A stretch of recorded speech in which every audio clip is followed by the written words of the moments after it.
How much does aging decrease your cycling performance? At what age does performance start to decline? And what can you do in training to counteract the effects of aging? Today I'll be jumping into the science to answer these questions, as well as touching on changes in body composition as we age, such as decreased muscle mass and increased body fat, and what you can do about it.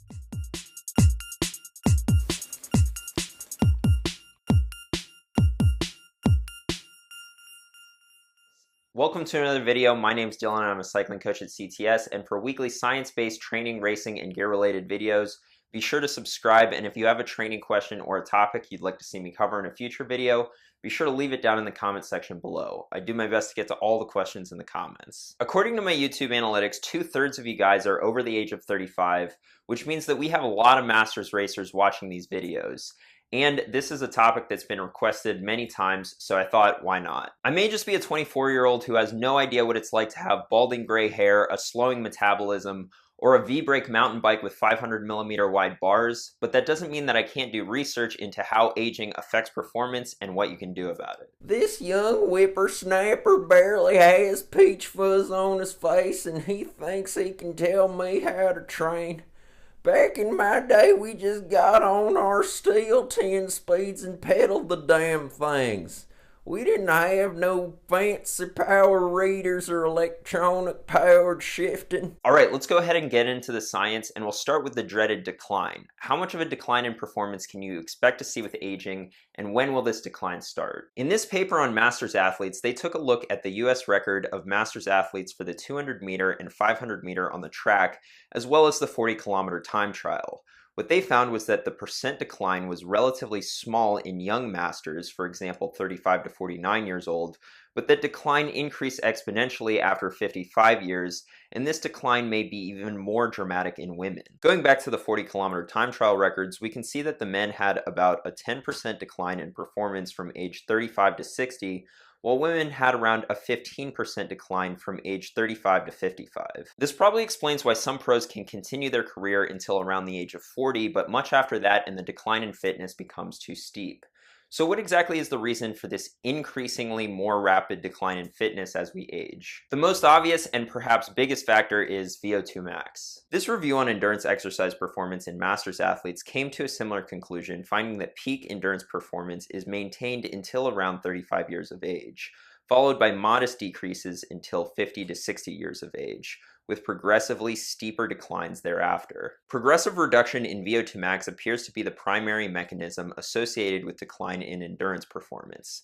VO2 max declines approximately 10% per decade after the age of 25 to 30. Decreases in maximal stroke volume, heart rate, and arteriovenous O2 difference all appear to contribute to the age-related reduction in VO2 max, which may be due to reductions in intensity and volume of exercise that can be performed during the training sessions. And despite popular belief, endurance-trained individuals may see a greater decline in VO2 max than sedentary individuals, simply due to their higher values as young adults. A declining VO2 max may be the biggest factor in reduced performance with aging, but there's also other factors such as exercise economy and lactate threshold. Fortunately, exercise economy does not seem to contribute significantly to the decreases in endurance exercise performance observed with aging. Things get a little bit more interesting when we start talking about lactate threshold though. This longitudinal analysis of lactate threshold in Masters athletes looked at 74 runners over the course of 6 years. Interestingly, what they found was the lactate threshold as a percentage of VO2 max actually increased with age.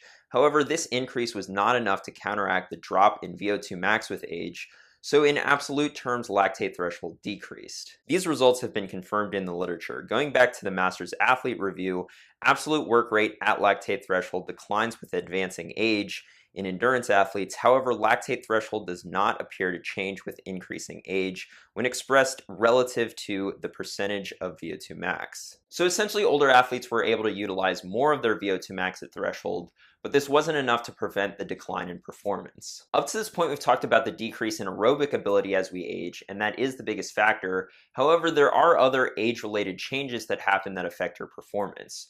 most notably an increase in body fat and a decrease in muscle mass. This study on testosterone, body composition, and aging looked at 372 males aged 20 to 85. What they found wasn't too surprising. Aging in males is accompanied by an important increase in fat mass and a decrease in lean body mass, and decreasing testosterone levels are partially to blame. For anyone getting older and noticing a nice layer of fat where their abs used to be, this probably isn't news to you. You're damn right. Back when I was your age, son, I could eat a whole roast beef dinner with all the fixings, and I stayed skinnier than a rabbit in the cabbage patch during the drought of '69. Now I just look at a bite of cream pudding and my cholesterol goes up by 10 cholesterol units. To add insult to injury, regardless of age, changes in body composition, including an increase in body fat and a decrease in lean body mass, can contribute to a lower VO2 max. VO2 max, of course, already being the biggest contributing factor to loss of performance. So there's the bad news, and if the first half of this video depressed you, that wasn't my intention, but do stick around for the second half because now we're about to talk about solutions. What can you do as an older athlete to mitigate this decline in performance? I'll be addressing the 3 big limiters that impair our performance as we age, which are a decreased aerobic capacity, decreased muscle mass, and an increased body fat. Let's start with a decreased aerobic capacity. A common theme in the literature on older endurance athletes is that training volume and intensity tends to decrease as we age. This may be purely out of necessity. As recovery slows down as we age, we may not be able to handle as high a training load as we used to. However, there is evidence to show that maintaining intensity will slow the decline in performance. This study on the effect of age and training on aerobic capacity looked at masters track athletes aged 50 to 82 over a 10-year period. What they found was that those who stayed competitive and therefore maintained intensity maintained their VO2 max, while the group that was no longer competitive and reduced intensity saw a significant decline, and this conclusion is further supported in the literature. The older we get, the harder it becomes to do high-intensity workouts on the bike. They become less enjoyable, recovery takes longer, and the chances of overtraining are higher. However, if you want to maintain your current fitness level into your older years, they may be necessary. You'll have to be more mindful of recovery. Proper nutrition and rest will become increasingly more important. But the good news is you don't need a ton of high-intensity work in your week to see a large benefit. 2 or on occasion 3 high-intensity or threshold intensity workouts per week is optimal. If you want more information about how to incorporate intensity into your training, check the description below for a whole list of videos that'll help. Next up, let's address decreasing muscle mass. Back to the study on the effect of age and training on aerobic capacity, they made an interesting finding. The subjects in the study who performed regular weight training were the only ones to maintain their muscle mass. This maintained muscle mass isn't just for injury prevention or cosmetic benefits. There's actual measurable increases in cycling performance with lifting. The research on lifting's effects on cycling performance are clear. Lifting has a positive effect on exercise economy, anaerobic capacity, lactate threshold, reduced fatigue, and endurance performance due to numerous adaptations to the strength-trained muscles. And these benefits from lifting may be even more important for older athletes. For example, this study on the effect of strength training on masters athletes found that strength training had an even greater effect on the older athletes versus the younger ones. I recommend weight training to all my athletes, young or old, but here's where the advice for older individuals differs a little bit. Research shows that weight training has induced favorable muscular and functional adaptations in older individuals. However, a significant part of the favorable adaptations obtained after resistance exercise may be lost within 6 weeks of detraining. Anyone is going to lose strength when they stop lifting, but because of aging, the loss of strength will be even quicker the older you get. This is why for masters athletes, I recommend that strength training be part of your year-round program and not just an off-season activity like some people with heavy race schedules may choose to do. Finally, we have increased body fat, and this one may be the hardest to combat. Gaining weight for some may just seem inevitable as we age, but it doesn't have to be. However, combating weight gain is going to require lifestyle changes. The reason why diets don't work is because they're temporary. Your diet needs to be a day-to-day habit that you can maintain indefinitely. So what does a diet that promotes a healthy body weight look like? Well, it requires understanding the concept of calorie density, or how many calories there are for a given weight of food. A diet low in calorie density has been shown to be the most effective weight maintenance strategy in the long term. A study on energy density's effects on weight change over 6 years took 186 subjects and measured the energy density of their diet. 6 years later, they found that the energy density of the diet did not change for the individuals, and that higher energy density was associated with weight gain and a higher BMI. The study concluded that low energy density diets moderate weight gain, and that a lower energy density can be achieved by consuming more fruits and vegetables. Similar results were found in this study on the energy density of foods' effects on energy intake. They provided subjects with meals for 2 days during 3 separate testing sessions. In these 3 sessions, subjects consumed either low, medium, or high energy density or calorie density meals. The results showed that significantly more calories were consumed for the higher energy density conditions, even though the amount of food by weight was relatively similar. Calories consumed were around 1,800 calories for the high energy density group and below 1,400 calories for the low. This is the benefit of eating low calorie density. You don't have to reduce your portion size or starve yourself to lose weight.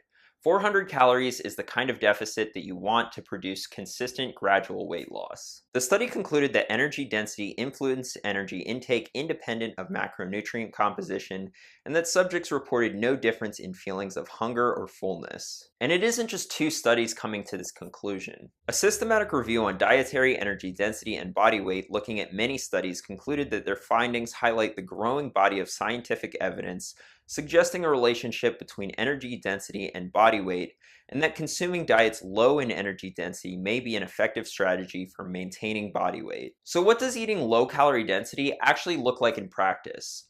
Well, the foods lowest in calorie density just so happen to be the healthiest ones for you as well. We're talking about fruits and vegetables here. These should take up the majority of your plate.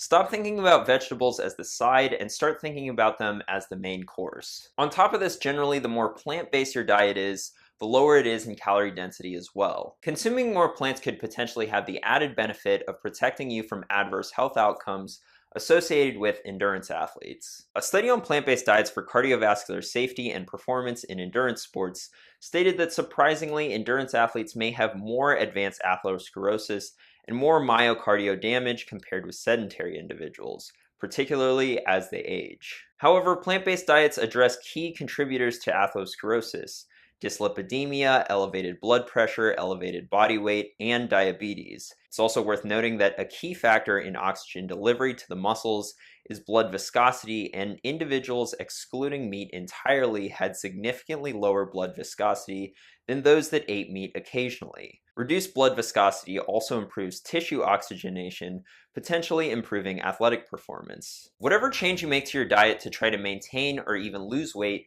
remember that it needs to be sustainable. The reason why caloric restriction isn't sustainable is because it leaves you constantly hungry. The reason why the calorie density approach works is because it allows you to consume enough food to keep you satisfied. So what are the key take-homes here? First, a performance decline as we age is inevitable, and this is mostly due to a decrease in VO2 max. However, other factors such as increased body fat and decreased muscle mass play a role as well. Maintaining intensity will allow you to hold on to as much of your fitness as you can, but remember that recovery from high intensity work will take longer as you age. For masters athletes, it's important to have a regular lifting routine. Don't just save lifting for the off season. And finally, to keep the pounds off, adopt a low calorie density way of eating, filled with fruits, vegetables, and other whole plant foods. This newfangled interweb video wasn't as entertaining as my usual Antiques Roadshow on the television, but it was very informative.